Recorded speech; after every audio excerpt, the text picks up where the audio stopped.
বাগেরহাটে প্রথমবারের মতো জামায়াতে ইসলামের আমির ডাক্তার শফিকুর রহমানের আগমনকে ঘিরে নেতাকর্মীদের মাঝে উৎসাহ উদ্দীপনা বিরাজ করছে।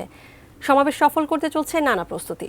বিস্তারিত জানাতে বাগেরহাট খান জাহান আলী মাজার মাঠ থেকে সরাসরি যুক্ত হচ্ছেন প্রতিনিধি আমিরুল হক বাবু। বাবু, জামায়াতের আমির কখন যাবেন বাগেরহাটে, সেখানকার প্রস্তুতি কেমন দেখছেন, আমাদের একটু বিস্তারিত জানাবেন। জামাতের আমির ডাক্তার শফিকুর রহমান বাগেরহাটে আসবেন। আপনি যেমনটি বলেছেন যে তিনি কখন আসবেন, তিনি কিন্তু বাগেরহাটে এই সমাবেশের তিনটায় এখানে এসে উপস্থিত হয়ে প্রধান অতিথির বক্তব্য দেওয়ার কথা রয়েছে।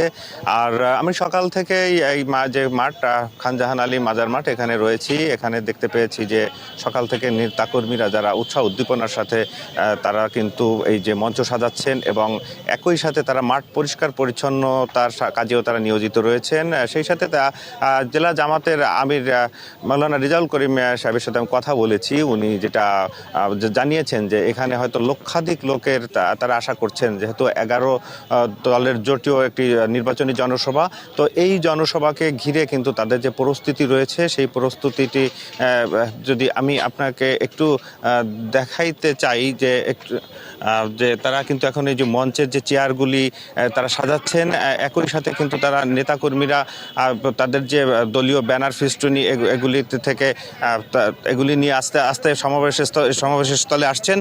এবং জামাত ইসলাম নেতাকর্মীরা বলছেন যারা যে সৎ এবং ইনসাফ প্রতিষ্ঠার যে ন্যায় প্রতিষ্ঠার জন্য এই সমাবেশ, তাদের এই সমাবেশটি হবে একটি মডেল সমাবেশ। এমনটি আসলে ছিল বাগেরহাট থেকে তানিয়া।